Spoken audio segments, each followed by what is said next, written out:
Welcome back, everyone. Dustin here again, Average Guy Hi-Fi, with another video here for you guys.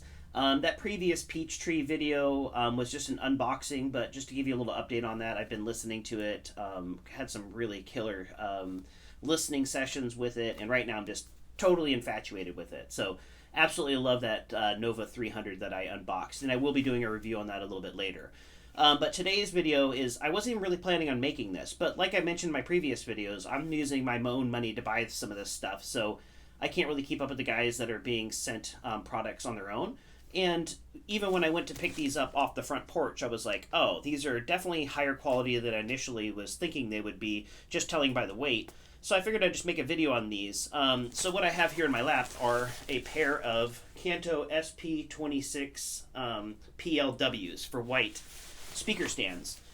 And my original plans were to, put them with the Polk R200s, which, by the way, were delivered. I still have to do an unboxing video of that, and then I got to give a review comparing them to the Klipsch RP600M. So that will be coming up. There's a lot of videos in the pipeline. In fact, I've got too much gear that I have, or more gear than I have for time for videos, which is a good problem for me to have because I've kind of ordered that Peachtree or ordered those Polks. I actually got an Outlaw amp. There's a whole bunch of things kind of going on in behind the scenes. And I'm also thinking about mixing up my home theater system. Just ordered some surround speakers and all that stuff. So plenty of content coming up here. And again, it's hard for me to compete with the guys that get stuff sent to them, but since I'm using my own money. But I figured like this would be a good idea, kind of an ideal time for me to just do an unboxing video. I won't show you the unboxing process, but I'll show you me assembling one of them so you kind of get an idea. And then I'll give you guys my impressions. So these might either end up out there in my little home theater area with my KEF R3s, or they might end up in here with the Polk R200s. So I haven't really made up my mind yet. Those Klipsch RP600Ms, I'm probably going to keep them. I thought about selling them and putting the money back into the channel, but I think it might be a good idea for me to hang on to these just for some comparison videos, at least until I get my hands on a pair of used Series 2s. So anyway, I'll kind of lay out all the pieces, and then I'll show you a close-up of the pieces, and then I'll just do a quick video of me assembling one of them, and then I'll give you guys my overall impressions of these speaker stands so you guys can make an informed decision. Again, they were in my Amazon cart for quite some time. Ended up, as soon as they did that Prime Day, they dropped down to $118, so I jumped on them. So here we go, to show you guys a little bit close-ups in the assembly of the Kanto SP26PLWs.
Okay, so we got everything unboxed here, and then I'll kind of show you what else came in the packet here. You got these rubber feet. Obviously, there would be 8 of them. I've already hooked up one of the speaker stands. Also comes with carpet spikes as well too, which is a nice touch. I unfortunately am on kind of like a fake hardwood floor, so I'm always using these kind of rubber things. But the quality even of the rubber stoppers for the feet is nice as well too. I've had some stands where they're just kind of a hard plastic. These actually are a little bit cushy, which is good for isolation. Plus it kind of stops them from moving around on the floor. So kind of show you the rest of the install here. So the these two screws that are in here already need to come out. They're long, so it takes a little bit of doing. But these are the 2 screws that you'll use to attach the post to the base.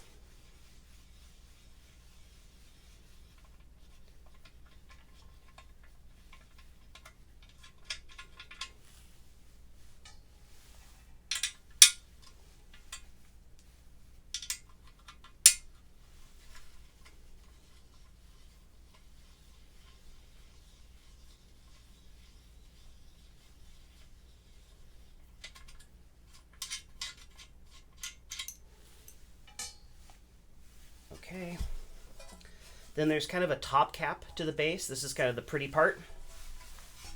There's also the heavy part, which is a really nice touch. That's the reason these speaker stands weigh 33 pounds. A lot of it is right here in this base plate here.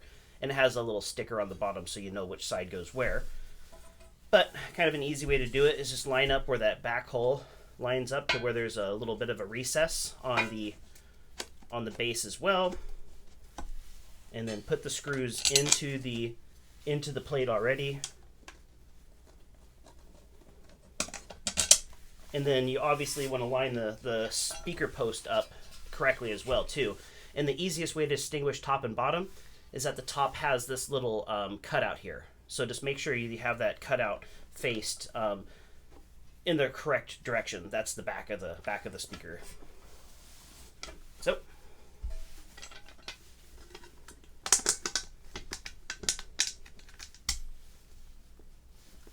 obviously these go from the bottom, but I was just trying to show you an easy way to do it here.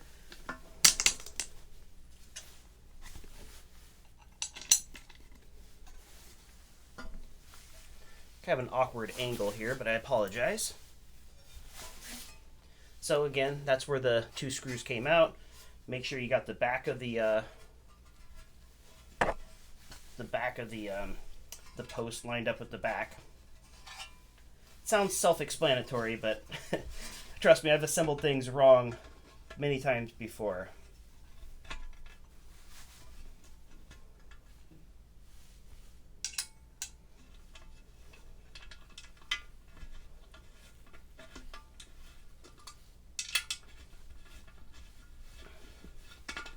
Okay, that actually went pretty easy. Got them all lined up, just snugged them down.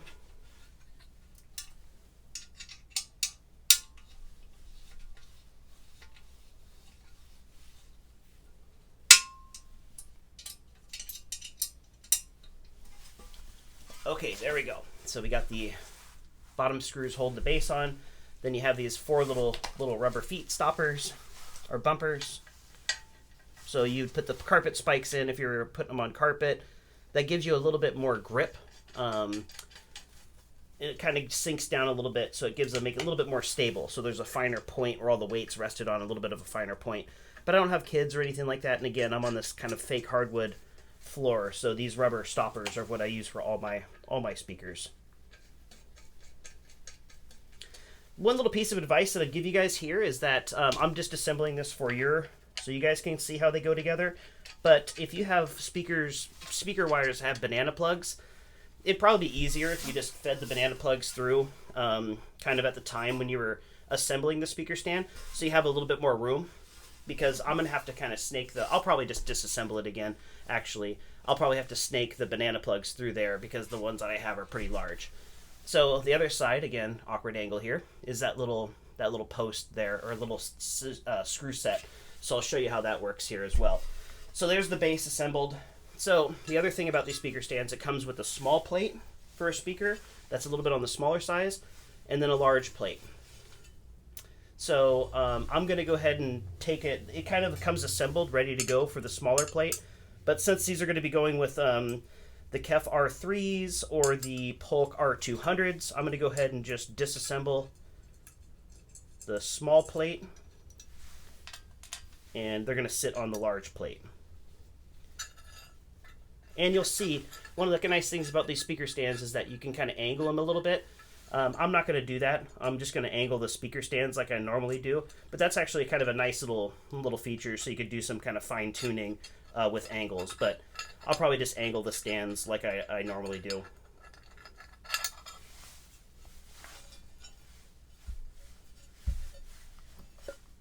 Okay.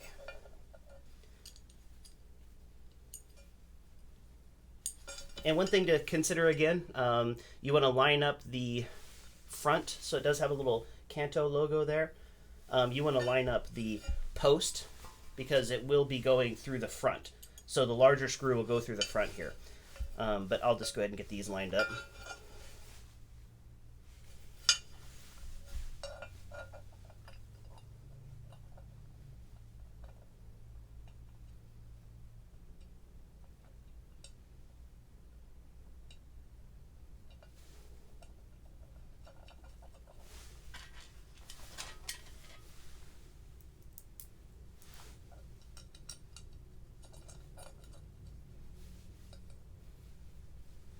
Okay, since I'm not going to be angling them, I'm just centering it. So all the two holes that are directly dead center.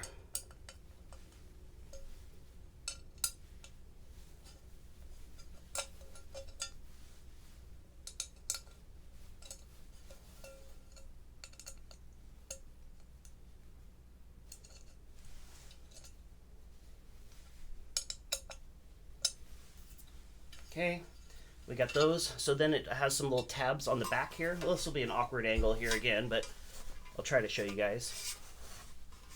So see, it has little tabs right there. So this will just slide in and kind of those tabs will hold it in place. So right now it's connected, but it's not tightened down. And then you just take there's that screw hole right there in the front. Oops. The problem with doing these videos in one shot. Sometimes you make a little bit of mistake here and there, but I'm just going to push on through. And this is kind of the large screw that goes in front. And then I'll show you guys what I'm talking about once I get them all assembled here.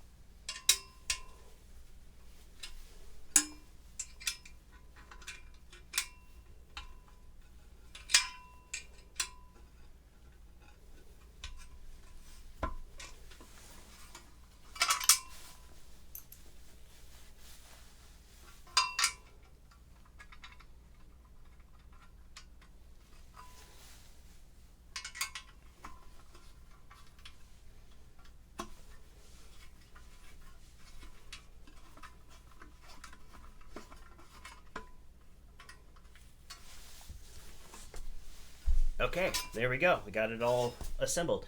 Obviously, I'll show you guys the final assembled version with sitting on top of a speaker here. Stay tuned.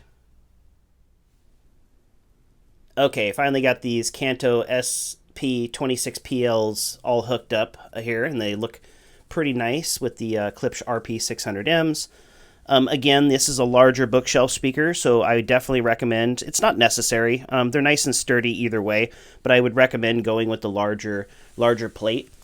There's that screw that you use to secure that little adjusting plate to the speaker stand itself. You can even attach the speakers, leaves you holes for if you want to go ahead and screw the speaker in.